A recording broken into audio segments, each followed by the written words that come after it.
I'm here with Henn, and he's been working on The Princess and the Frog. The first thing I want to know, and thank you for seeing me and talking to me, I want to know what the difference is between the lead animator, the supervising animator, and then how that whole thing is laid out in terms of who does what. I would say, first off, the part of it's just in the title or the names given. So a lead animator and a supervising animator in some cases are kind of one and the same. Right. It all depends. But essentially it kind of works down this way. So you've got the directors on the film, and then and particularly in hand-drawn, we break it down this way to where you have your 8, 10, however many main characters there are in a movie. Each of those characters will be assigned a lead or supervising animator. So it's an interchangeable word sometimes? Sometimes, okay. Yeah. But generally what happens, say, let's just say on Frog Prince, the supervising animators probably work more with the larger leading characters in this case. So on Princess and the Frog we had 10 supervising animators. Mm-hmm. And then you might have what's called, say, a lead animator who is deals with, say, a second level character. In other words, there might be a character that appears in one sequence, and maybe one animator, that particular animator does that character for that whole sequence, and that's kind of their baby. Beyond that, then the rest of the animators are just classified as just animators. So the supervising animator, depending on how much his character appears in the movie, he will have a unit, he or she will have a unit comprised of animators, and that will vary depending on the needs of the supervising. So some supervising animators will have larger units where they do more, say, more supervising, actually, less animation themselves, but more working with their unit to, work out their character. Or, as in my case, generally, I tend to do more of the animation myself, so I tend to have very small units. So yeah, I've never had a unit that's bigger than maybe a half a dozen animators ever. And the supervising, that title generally also sort of suggests that you built the character largely, that you're kind of... In a lot of respects, I mean, the concept is there, but that you're building the look and the structure of the character. Exactly, and that will vary from picture to picture. Some pictures you've got a very strong character designer who's already brought on to start laying the groundwork for characters. I like to think of the supervising animator, if I don't spend the time designing the character completely myself, I'm kind of like the test pilot, Mm-hmm. So I'll take the designs and suggestions from our viz dev artists and a character designer, and then I'll put my 2 cents in, and we all start kind of working it out. But I'm kind of the test pilot. I'm the one that will sit down, maybe do some scenes, test it out, see if this design's going to work, and that'll get back to the directors, and we'll be talking about it. So I work closely with the directors and the viz dev artists, and at least refining that, if not actually creating it from scratch, but definitely refining, getting that character design to an animatable place, so that the artists on down the line, not only my crew but the cleanup and everybody else, can follow through easily with the character. Again, it will vary on production and temperament of the directors, and some directors are more collaborative than others. Mm-hmm.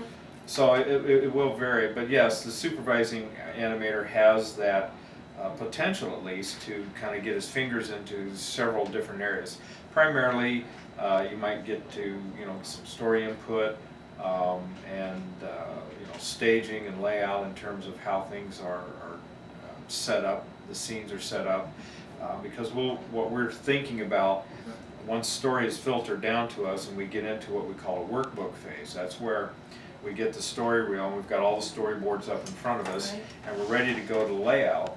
So our layout crew come in, and their job then is to start identifying, all right, this is, sequence 10, and now we're gonna, scene 1, and scene 1 will be this or that, and now scene 2. But we're sitting there thinking, okay, acting and performance and staging, or maybe coming up with saying, hey, I've been thinking about this sequence and I had a really funny idea, what if she did this or that? And we have conversations, right. We kick ideas back and Hopefully. forth, and and if it, it may fly, or they may go, nah, bad idea, and you go, thought I'd just throw it out there anyway and see what happens. So that, you're right, we have, I think, a little more fun in that development of the filmmaking process that I think does make it a little more interesting. It's List interesting. all the girls you've worked on. List all the girls Yeah. that I've worked on. Mulan. Well, let's kind of go backwards. Yeah. Princess Tiana now. Right. Mulan before that. Jasmine. Right. And Belle. And of course, Multicultural. Ariel. Yeah. Yay. Ariel. And even before that, there was a little Olivia in Great Mouse Detective. And then even the little girl Jenny in Oliver and Company. Oh, right. I did several sequences with her. And so I don't know how I kind of fell into it. But here, I guess as I've looked back over my career and thought about it, though I guess the one common denominator that all the characters have that I've worked on are basically they were the leading character. Mm-hmm. So I've also done Simba, and like I said, Basil and Dawson from Great Mouse Detective, and Oliver and Dodger from that film, which were non-human characters. Right. And worked on Roger Rabbit, and I've done Jessica Rabbit too as well. And 2 of the shorts I did. Which one?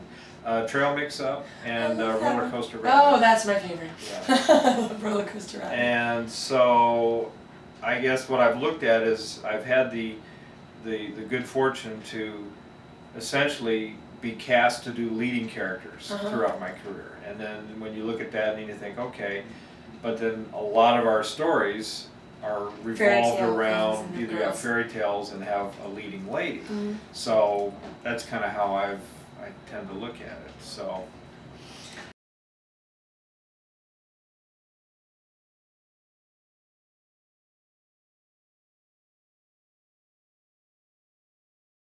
In the case of John Henry, I was the director, so I didn't actually do any animating at all. Oh. So I was the director, and I guess the initial thing that ran through my mind was that I didn't want, just from a physical resemblance, I wanted to make sure that Tiana stood apart from what we did in John Henry with Polly and John. So that was probably my first concern, but I was really, excited about having the opportunity now to actually get to animate, a character like Tiana. Yeah, and in New Orleans. Mm-hmm.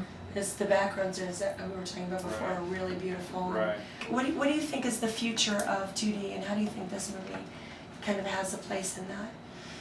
Well, we're hoping that, like you said, we're hoping that it's a huge hit, and so the future's wide open at this point. And thankfully, John and Ed, when they came in and took over the reins of leading our department, I went to school with John, and so we go Where'd you way go to back. school? CalArts. Oh, okay. So, and our careers, we started here about the same time.